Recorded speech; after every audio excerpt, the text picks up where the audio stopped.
కృష్ణా జిల్లా అవనిగడ్డ నియోజకవర్గంలోని నాగాయలంకలో అత్యంత వైభవంగా గోదాదేవి కళ్యాణం నిర్వహించినట్లు బొందాడ గ్రూప్ చైర్మన్ బొండాడ రాఘవేంద్రరావు తెలిపారు. భవిష్యత్ తరాలకు సంస్కృతి సాంప్రదాయాలు తెలియజేయాలని 3 రోజుల పాటు కార్యక్రమాలు ఏర్పాటు చేశామని అన్నారు. సంక్రాంతి అంటే వినోదంతో మాత్రమే కాదని ఆధ్యాత్మిక శోభ కూడా కావాలని బొండాడ నీలిమ తెలిపారు.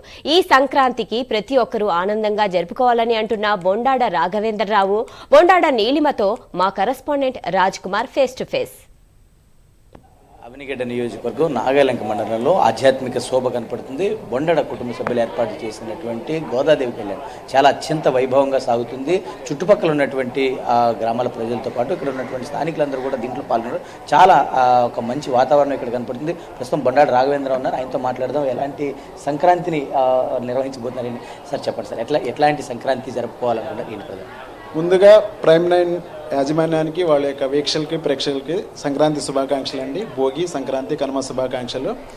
ఈ రోజున మేము మా చుట్టాలందరి మధ్యలో, మా ఊరి ప్రజలందరి మధ్యలో ఇక్కడ భోగి మంటలతో స్టార్ట్ చేసి గోదాదేవి కళ్యాణం అంగరంగ వైభవంగా గోదాదేవి కళ్యాణం జరిపించాము. అలాగే సాయంత్రం చాలా ప్రోగ్రామ్స్ ఉన్నాయి. స్త్రీలకు రంగవల్లిక, అలాగే హరిదాసుళ్ళు, బుర్రకథలు ఇవన్నీ కూడా ఉన్నాయి. రేపొద్దున కూడా చాలా ప్రోగ్రామ్స్ ఉన్నాయి. అవన్నీ కూడాను చాలా మన యొక్క సాంప్రదాయాలను మళ్ళీ ఒకసారి గుర్తు చేసుకుని, మన సంస్కృతి సాంప్రదాయాలను ఒకసారి గుర్తు చేసుకుని మన ఊరి మధ్యలో, మన గ్రామ ప్రజల మధ్యలో ఈ పండుగ జరుపుకోవాలని మేము నిర్ణయించుకున్నాము. దానివల్లనే ఇక్కడికి వచ్చామండి. అలాగే మా పిల్లలకు కూడా చాలా దీని గురించి, ఈ సంక్రాంతి యొక్క ప్రాముఖ్యత గురించి తెలియదు అన్నమాట. సంక్రాంతి అనేది ఒక రైతుల పండగ. యాక్చువల్గా ఇది మన భూమికి, గాలికి, సూర్య భగవానుడికి ఇది ఒక మన మీద మనకున్న విశ్వాసము, నమ్మకం, వాటి మీద మన నమ్మకానికి ఒక ప్రతీక అన్నమాట. ఈ సిద్ధాంతాన్ని నమ్మిన వాళ్ళకి ఈ సంక్రాంతి గురించి బాగా తెలుస్తుంది. ఈ కాలానుగుణంగా ఈ డిఫరెంట్గా ఈ వచ్చేసరికి ఏమవుతుందని అంటే ఈ యొక్క మన యొక్క ఉనికినే మర్చిపోతున్నాం అన్నమాట.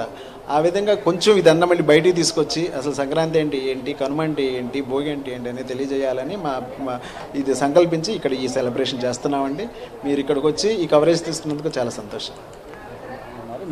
మేడం ఎట్లా అనిపిస్తుంది ఇంతమంది మధ్యన ఇలాంటి వాతావరణం ఉంది, ఎలా అనిపిస్తుంది మేడం? చాలా సంతోషం అండి. అందరికీ భోగి శుభాకాంక్షలు, సంక్రాంతి శుభాకాంక్షలు అండి. ఇలాగ ఈ గోదాదేవి కళ్యాణం చేసుకోవటం వల్ల మన నలుగురు ఆత్మీయులు కలిసి ఉంటాము.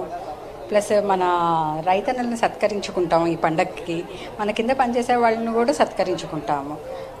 ఈ నలుగురు కలవటం వల్ల పిల్లలకి బంధుత్వాలు, రిలేషన్స్ లేవు, తెలియట్లేదు. ఈరోజు రిలేషన్స్ అన్నవి తెలుసుకుంటారు వాళ్ళు. ఆ నలుగురు కూడా వాళ్ళు వచ్చే పిన్ని బాబాయిలు కానీ, అమ్మమ్మ, తాతయ్య, నాన్నమ్మల, అత్తమ్మ, అమ్మతో పాటు ఈ 4 రోజులు వాళ్ళతో కలిసి తిరిగి ఏడాదికి సరిపడా జ్ఞాపకాలని వాళ్ళు చేసుకుంటారండి. సంక్రాంతి అనగానే వినోద కార్యక్రమాలు వీటికి ఎక్కువ ఆసక్తి చూపిస్తాను. కానీ ఇలాంటి ఆధ్యాత్మిక శోభ వల్ల ఎంతమంది కలిసి ఒకే చోట ఎంతసేపు కూర్చొని మాట్లాడారు, ఎట్లా ఇలాంటి వాతావరణం కావాల్సిన అవసరం ఉంది భవిష్యత్ తరాలకి, ఎలా అనిపిస్తుంది? చాలా సంతోషం అండి. అసలు ఈ కళ్యాణం అన్నది అందరూ చేసుకుంటారు, కానీ మా ఊర్లో మాత్రం ఇది ఫస్ట్ టైం అండి చేయటము. ఈరోజు ధనుర్మాసంతో ఆఖరి రోజు కాబట్టి ఈరోజు కంపల్సరీ గోదాదేవి కళ్యాణం అయితే చేసుకుంటామండి. అన్ని చోట్ల చేసుకుంటారు.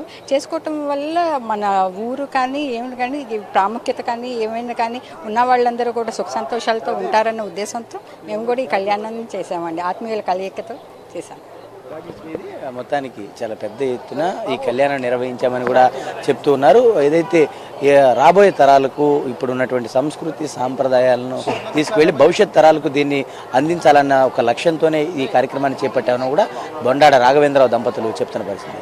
కెమెరా పర్సన్ రామకృష్ణతో రాజ్ కుమార్, ప్రైమ్ 9 న్యూస్, అవనిగడ్డ నియోజకవర్గం, నాగాలంక నుంచి.